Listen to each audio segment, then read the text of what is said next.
Hey my listeners, तो लेकर आ चुकी हूँ मैं आपके लिए कॉलेज लव स्टोरी का नया एपिसोड। तो चलिए इसे शुरू करते हैं।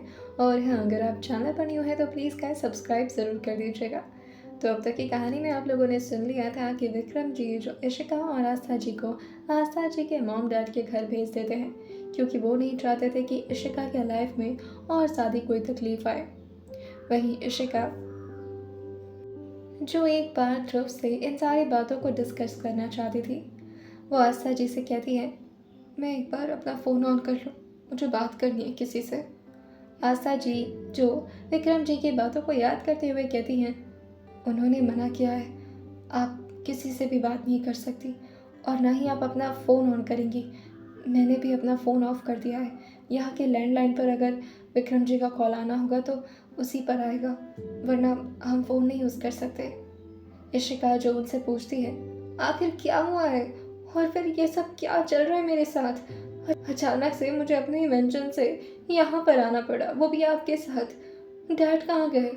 प्लीज़ मुझे कुछ बताइए, मुझे कुछ भी क्लियर नहीं हो रहा, मेरा सर फटा जा रहा है। इशिका जो ऑलरेडी बहुत ही ज़्यादा स्ट्रेस थी, और साथ ही ये सारी चीज़ें जो अब जाके उसको इफ़ेक्ट कर रही थी, क्योंकि इससे पहले तो इशिका का दिमाग जो एकदम से सुन्न हो चुका था, उसे समझ ही नहीं आया था कि उसका ही अपना क्लास फेलो उसके साथ ये सब कुछ कैसे कर सके।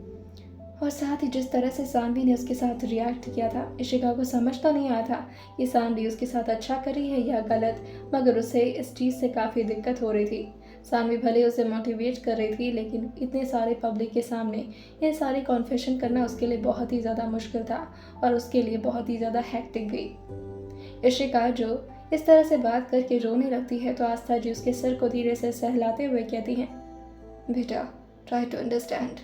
मैं मैं नहीं चाहती कि आप और ज़्यादा स्ट्रेस लें, और साथ ही आपके डैड ने मना किया है ना, इसलिए बस थोड़ी देर की बात है। और आपको इतना ज़रूरी कॉल क्या करना है, कौन सा कॉल करना है आपको? इशिका जो आस्था जी से दूर होते हुए कहती है, आप नहीं जानती, आप कुछ नहीं जानती, लेकिन लेकिन मुझे एक बार बात करनी है। क्या मैं आपके मॉम डैड में से किसी का फ़ोन यूज़ कर सकती हूँ? मैं बिना विक्रम जी के परमिशन के आपको परमिशन नहीं दे सकती ये सब करने का। और आप समझ क्यों नहीं रही हैं? हमारी ज़िंदगी इस वक्त खतरे में है, और सबसे इम्पोर्टेंट बात तो ये है कि आपकी ज़िंदगी खतरे में है बेटा। प्लीज़। इशिका जो उनसे पूछती है, पर हमने क्या किया है? हमने तो कभी किसी का कुछ नहीं बिगाड़ा ना। हमने भला किसी का इतना क्या बुरा कर दिया जो हमारे साथ ये सब कुछ हो रहा है? आस्था जी जो इशिका को और ज़्यादा कुछ समझाना नहीं चाहती थी, क्योंकि सच कहें तो आस्था जी को भी इस बारे में पूरी बात पता नहीं थी कि आखिर क्या चल रहा है माजरा। कि तभी आस्था जी की मॉम जो अंदर आते हुए कहती हैं, आस्था बेटा, मुझे तुमसे कुछ बात करनी है, थोड़ा बाहर आओगी? आस्था जी जो उनसे कहती हैं, हाँ आती हूँ मॉम, बताइए क्या बात है। और ये बोलकर वो रूम से बाहर चली जाती हैं। आस्था जी की मॉम जो उनको फ़ोन दिखाते हुए कहती हैं, ये सब क्या है? ये तो इशिका है ना? ये सब क्या चल रहा है बेटा? आस्था जी की मॉम जो फ़ोन में दिखाते हुए कहती हैं, आस्था जी की मॉम जो आस्था जी को फ़ोन में दिखाते हुए पूछ रही थी। आस्था जी जैसे ही फ़ोन में इशिका को देखती हैं, वो झटके से अपनी मॉम से फ़ोन खींचते हुए कहती हैं, ये कुछ नहीं है, ये तो वो बस एक्टिंग थी। वो कॉलेज कॉलेज की एक एक्ट कर रही थी बस। हाँ, तो उसी की प्रैक्टिस वगैरह होगी, या फिर शायद कुछ ऐसे ही ड्रामा कर रहे होंगे बच्चे। आप तो जानते हैं आजकल के बच्चों का पता नहीं क्या क्या। मैं ज़रा इशिका से पूछ कर आती हूँ। और ये बोलकर वो तुरंत ही अपना और ये बोलकर वो तुरंत ही आशा जी का सॉरी और ये बोलकर वो तुरंत ही अपने मॉम का फ़ोन लेकर इशिका के पास आ जाती हैं और दरवाज़ा अंदर से बंद कर देती हैं। इशिका जो अभी भी बेड पर बैठे हुए उसी को इशिका जो अभी भी बेड पर बैठे हुए अपने पैरों को फोल्ड किए हुए अपने बारे में सोचे जा रही थी, और वो बार बार फ़ोन को देखे जा रही थी, और साथ ही उसकी आंखों से आंसू रुकने का नाम ही नहीं ले रहे थे। आस्था जी जो तुरंत ही इशिका के पास आती हैं और उससे थोड़ा डांट कर पूछती हैं, ये सब क्या है इशिका? इशिका जो इशिका जो फ़ोन में देखती है तो कहती है, ये ये तो मेरा वीडियो। कि तभी आस्था जी जो इशिका से पूछती है, ये वीडियो किसने बनाया और आप ये सब क्या बोल रही हैं? इशिका जो कहती है, मुझे नहीं पता, मैं तो बस वही कर रही थी जो सानवी मुझसे कह रही थी। उसने मुझसे कहा कि मुझे इस बारे में अपनी कॉन्फेशन दे देनी चाहिए, क्योंकि आजकल की लड़कियों को दबना नहीं चाहिए, ऐसा बोला उसने। आस्था जी जो समझ जाती हैं कि ये सारा खेल तो सानवी का ही है और सानवी उसके साथ इस तरह क्यों कर रही है, ये बात अभी भी आस्था जी समझ नहीं पाती। वो जैसे ही इशिका से ये सब कुछ पूछी थी, इशिका जो इन सारी बातों को याद करके फिर से ज़ोर ज़ोर से रोने लगती है। तो आस्था जी जो उसे चुप कराते हुए कहती हैं, शांत हो जाइए, मैं नहीं चाहती हूँ इस बारे में मेरे माँ बाबा को पता चले।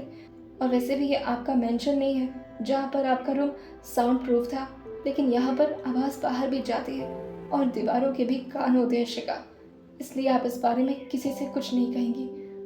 और आपने ये सब कुछ कहकर बहुत गलत कर दिया। आपने तो रुआन का नाम। कि तभी उनकी नज़र फिर से फ़ोन पर जाती है जहाँ पर रुआन की बहुत ज़्यादा पिटाई हो रही थी। रुआन को वो लड़के जो कि इशिका के कॉलेज में सीनियर्स थे, वो उसे बहुत बुरी तरह से मार रहे थे। जैसे ही आस्था जी की नज़र उस पर जाती है, वो एकदम से हैरान होकर पूछती हैं, रुआन को क्यों मार रहे ये लोग? हाँ। और ये देखकर आस्था जी एकदम से घबरा जाती हैं और उनके माथे पर पसीने की बूंद साफ झलकने लगता है। इशिका जो जैसे आस्था जी को इस तरह क्वेश्चन करते हुए देखती है, वो उनके हाथ पर अपना हाथ रखते हुए कहती है, क्या हुआ? क्या हुआ आपको? आस्था आंटी। आस्था जी जो होश में आते हुए कहती हैं, हाँ, मैं ठीक हूँ। ये रुहान की पिटाई क्यों हो रही है? आस्था जी जो एकदम से कांपती हुई आवाज़ में ये सब पूछ रही थी और उनकी आंखें जो एकदम से बड़ी बड़ी हो चुकी थी। इशिका जो कहती है, जब उन्होंने मेरे साथ ये सब कुछ किया तो उसकी पिटाई नहीं होगी?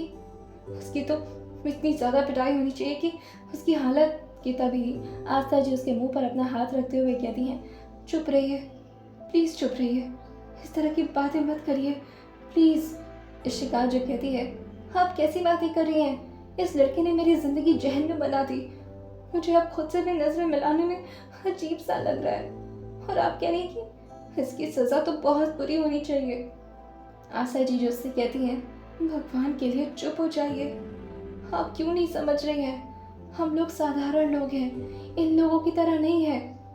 जैसे ही आस्था जी ये बोलती हैं कि तब इशिका को उनकी पुरानी बात याद आती है। इशिका जो आस्था जी से कंफर्मेशन लेते हुए पूछती है, क्या सच में ये सब कुछ है? क्या इसके डैड सच में गैंगस्टर हैं? आस्था जी जो कहती हैं, गैंगस्टर? बहुत बड़े माफिया ये, नेशनल लेवल पर इनकी पहुंच है, पूरे इंडिया लेवल पर ये पूरे गुंडों को कंट्रोल में रखते हैं। जैसे इशिका ये सुनती है, वो एकदम से डर जाती है और कहती है, तो अब क्या करेंगे? आस्था जी जो बताती हैं, रुआन के डैड श्रीकांत ओबेरॉय, वो बहुत बहुत बहुत ज़्यादा जालिम इंसान है और उनकी सिर्फ एक ही कमज़ोरी है और वो है उनका बेटा रुआन। आपको कोई आइडिया नहीं है कि आपके साथ अब क्या ही होगा। मुझे कुछ समझ नहीं आ रहा है। मुझे तो विक्रम जी से बात करनी है, लेकिन उन्होंने भी मुझे मना कर दिया है कि मैं उन्हें कॉल ना करूं। इवन हम किसी को भी कॉल नहीं कर सकते। इशिका जी जो कहती है, तो क्या हम यहाँ पर छुपे रहेंगे? हमें छुपने की ज़रूरत पड़ रही है, वो भी बिना किसी गलती के। आस्था जी जो कहती हैं, वो लोग बहुत पावरफुल हैं बेटा। इशिका जो कहती है, मैं अपने डैड से ज़्यादा पावरफुल किसी को नहीं समझती, और मेरे डैड भी तो बहुत पावरफुल है ना।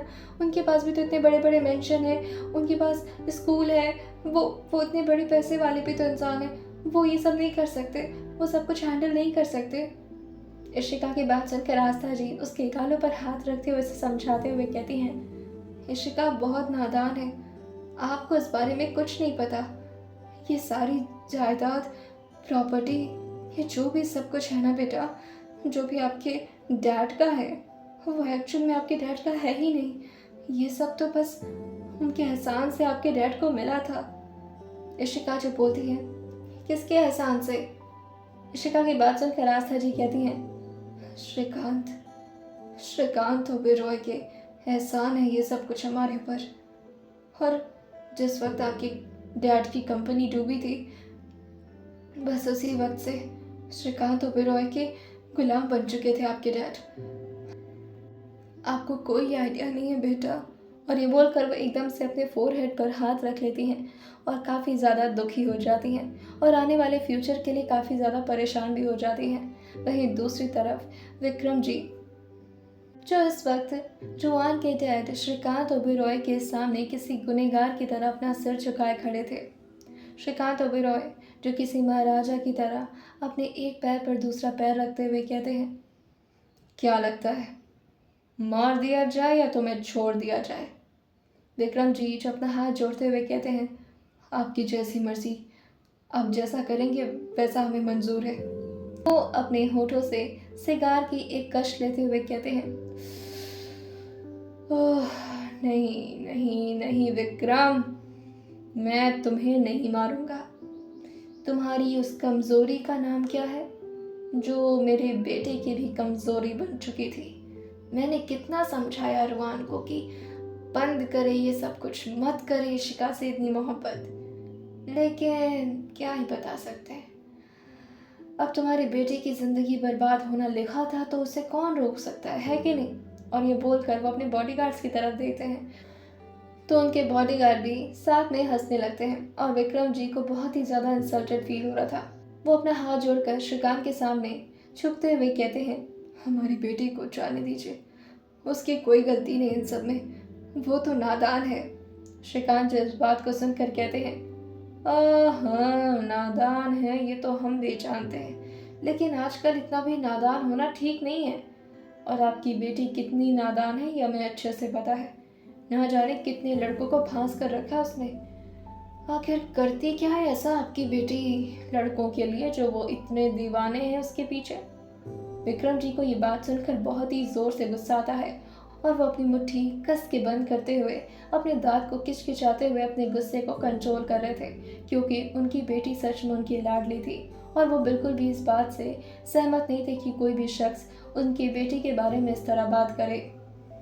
विक्रम जी को इस बात से काफ़ी हैरानी हो रही थी कि श्रीकांत जी, जिनका बेटा इस वक्त हॉस्पिटल में है और साथ ही इतने क्रिटिकल कंडीशन में है, के बाप यानी कि श्रीकांत ओबेरॉय, जो इस वक्त रुआन के साथ ना होकर विक्रम जी की क्लास ले रहे थे।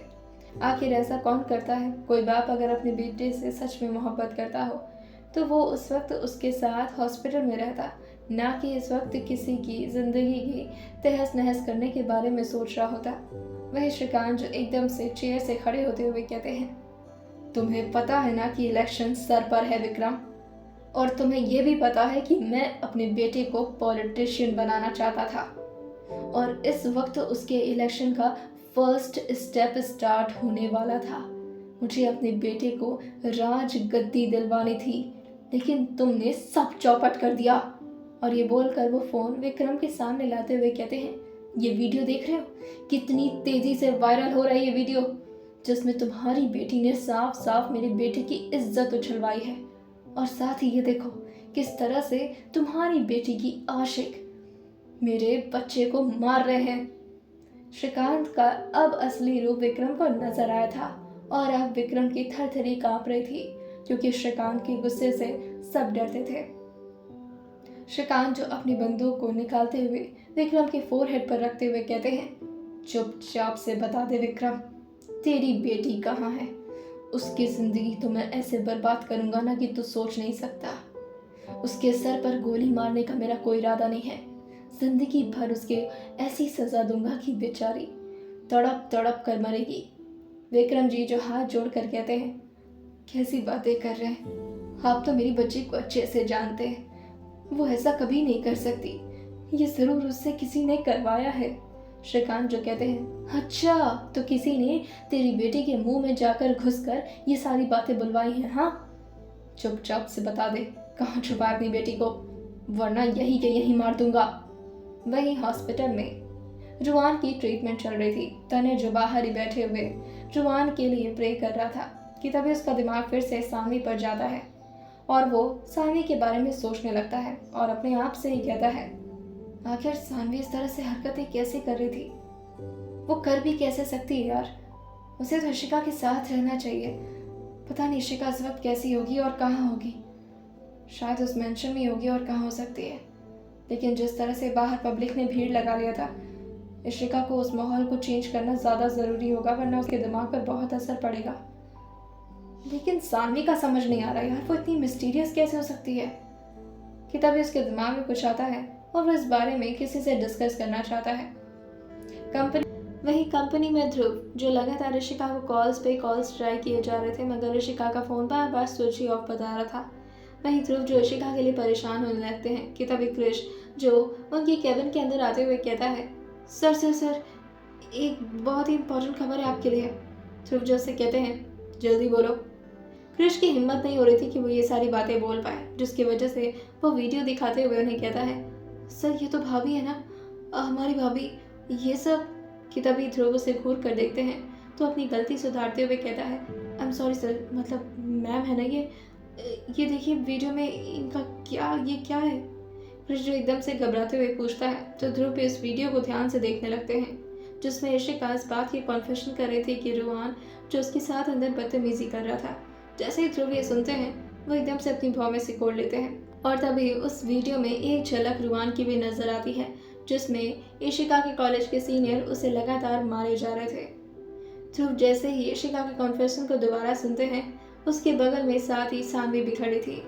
सानवी जो इस वक्त ईशिका को पूरी तरह से हिम्मत दे रही थी कि वो इस चीज़ को कॉन्फेस करे ताकि सानवी का कुछ काम बन सके, लेकिन ध्रुव को इस बारे में समझ नहीं आता।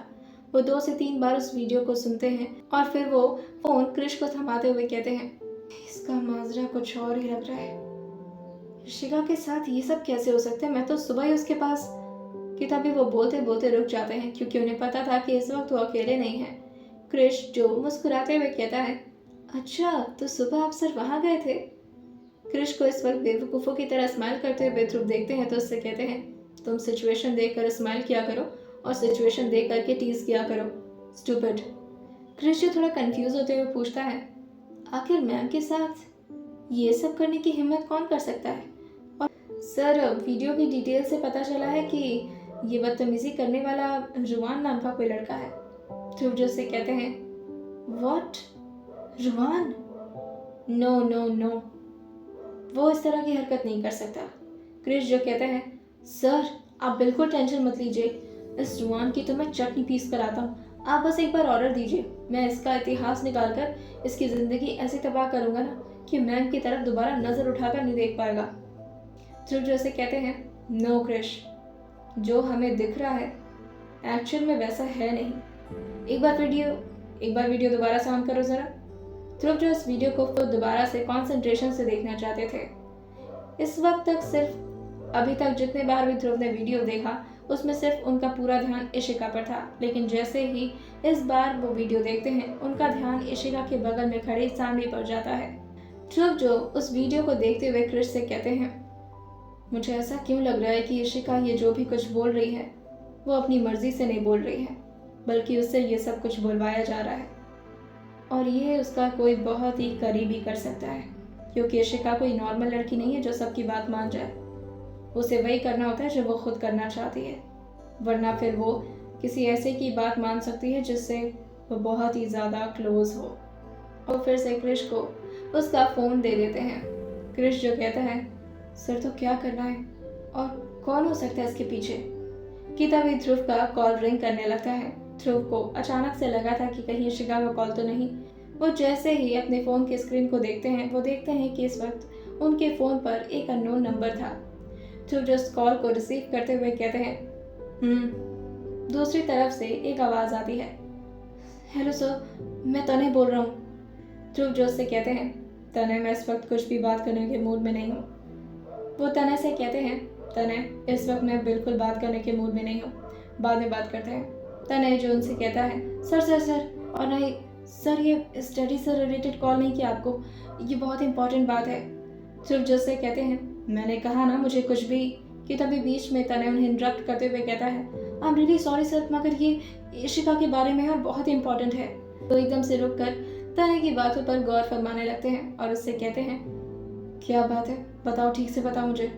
तनय जो कहता है, सर आपके एक क्लास में मुझे अच्छे से याद है आपने कहा था कि अगर किसी इंसान के बारे में जानना हो तो उसकी आंखों पर पूरी गौर फरमाओ और पूरा कंसंट्रेशन लगाओ, क्योंकि इंसान अपने चेहरे का एक्सप्रेशन चेंज कर सकता है, अपनी आंखों का नहीं। ध्रुव जैसे कहते हैं, मुझे सही सही बता तुम कहना क्या चाहते हो, मेरे क्लास के बारे में मुझे ही मत समझाओ। ध्रुव की बात सुनकर तनय कहता है, सर मैं एज अ रुआन का फ्रेंड नहीं बोल रहा ये बात, लेकिन मैं दिल से कह सकता हूँ सर। आपने वो वीडियो तो देखी होगी ना, जिसमें रुआन पिटा रहा है और इशिका का वो कन्फेशन वो सबके सामने जिस तरह से अपने बारे में बोल रही है। सर आपने वो वीडियो देखी? ध्रुव जिससे कहते हैं, हाँ देख ली। तनय जो उनकी बात सुनकर कहता है, सर मैं सच कह रहा हूँ सर, रुआन चाहे कितना भी फ्लर्टी लड़का क्यों ना हो, लेकिन वो इस तरह की हरकत कभी नहीं कर सकता सर, और वो भी इशिका के साथ। Sir I am telling you sir, वो इशिका को बहुत पसंद करता है। हाँ वो बाकी लड़कियों के साथ भी रिलेशनशिप में रह चुका है, मगर इस तरह का लड़का नहीं है सर वो। तनय की बात सुनकर ध्रुव जोश से कहते हैं, आई नो दैट, रुआन का इतना दिमाग चल ही नहीं सकता, और इस मामले में तो बिल्कुल नहीं। रुआन अभी बच्चा है दिमाग से, उसके दिमाग के साथ कोई और खेल कर गया है। पर मुझे इस बारे में कि तभी तनय उन्हें फिर से बीच में इंटरप्ट करते हुए कहता है, सॉरी सर, पर मैं इस बारे में आपसे बात करना चाहता था। मुझे एक शक है, वो बहुत ही सस्पिशियस लगा मुझे वहाँ पर। अगर आप वीडियो में देखेंगे तो आपको भी समझ में आएगा सर, लेकिन मैं बता रहा हूँ वो चीज़ पूरी तरह से वीडियो में तो रिकॉर्ड नहीं हुई है, लेकिन मैंने देखा है अपनी आंखों से। सर उसका नाम, जैसे ही वो नाम बताने जाता है ध्रुव उसे रोकते हुए कहते हैं, नहीं तुम फ़ोन पर कुछ नहीं बता रहे हो। एक काम करो तुम कि तभी क्रिश को वो ऑर्डर देते हुए कहते हैं, तुम इस नंबर पे एक एड्रेस भेजो हमारे कॉटेज का, और हाँ हमारे फार्म हाउस के पास वाला नहीं बल्कि दूर वाला। मैं नहीं चाहता कि मेरे फार्म हाउस के बारे में किसी को भी पता चले।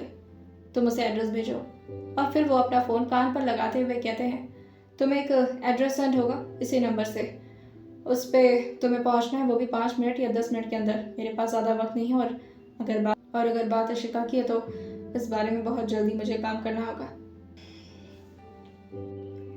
वहीं श्रीकांत ओबेरॉय के मेंशन में विक्रम जी जो अभी भी लगातार श्रीकांत से रिक्वेस्ट पे रिक्वेस्ट किए जा रहे थे कि उनकी बेटी को वो बख्श दें, मगर श्रीकांत का ऐसा कोई इरादा लगता नहीं है। कि तभी विक्रम जी जो पूरी फाइनल वे में कहते हैं, मैं नहीं बता रहा कि मेरी बेटी कहाँ है, चाहे आप मेरी जान ही क्यों ना ले लें। श्रीकांत जो से कहते हैं, ठीक है विक्रम जी, जैसी आपकी मर्जी। जब तक मेरा बेटा, उसका ट्रीटमेंट चल रहा है और वो होश में नहीं आ जाता, तब तक आपको यहाँ से कहीं नहीं जाना है। बंद करके रख लो उन्हें। और ये बोलकर वो अपने बॉडीगार्ड्स को इशारा करते हैं और उन्हें अंदर ले जाकर बंद करने के लिए कह देते हैं। विक्रम जी जो कहते हैं, तो बहुत गलत कर रहे हैं आप, मेरी आपसे दोस्ती थी, भला आप इस तरह से। कि तभी श्रीकांत उन्हें रोकते हुए कहते हैं, 1 मिनट। और वो उनके सामने खड़े होते हुए, उनके ठीक सामने आते हुए उनके दिल पर हाथ रखते हुए कहते हैं, दोस्त, अगर दोस्त होता तू मेरा तो अपनी बेटी का पता मुझे खुद बताता। आखिर चाहता क्या है तू? मेरे बेटे की जिंदगी बर्बाद करके मुझे अपना दोस्त बोलेगा? जुबान काट कर फेंक दूंगा। औकात क्या तेरी? मेरे टुकड़ों पर पल रहा था तू, और अभी दोस्त बोल रहा है मुझे? निकल जाए यहाँ से विक्रम, कल मेरे हाथों तेरी आज की आज ही मौत हो जाए, क्योंकि मैं ये हक सिर्फ अपने बेटे को देना चाहता हूँ, जो इस वक्त तेरी वजह से और तेरी उस कैरेक्टरलेस बेटे की वजह से हॉस्पिटल में है। जैसे ही विक्रम अपनी बेटी के लिए कैरेक्टरलेस वर्ड सुनते हैं, उनका हाथ श्रीकांत के चेहरे पर तुरंत ही पड़ जाता है और वह जोरदार एक थप्पड़ श्रीकांत के मुंह पर जड़ देते हैं। आइए जानते हैं क्या होने वाला है इशिका और ध्रुव की कहानी में, और आखिर कौन सा सच बताना चाहता था तनय ध्रुव को। आइए जानते हैं इससे आने वाले एपिसोड में, और सुनते रहिए mister and Mrs psychologist, college की प्यारी सी लव स्टोरी सिर्फ और सिर्फ स्टोरी विद सौम्या के साथ।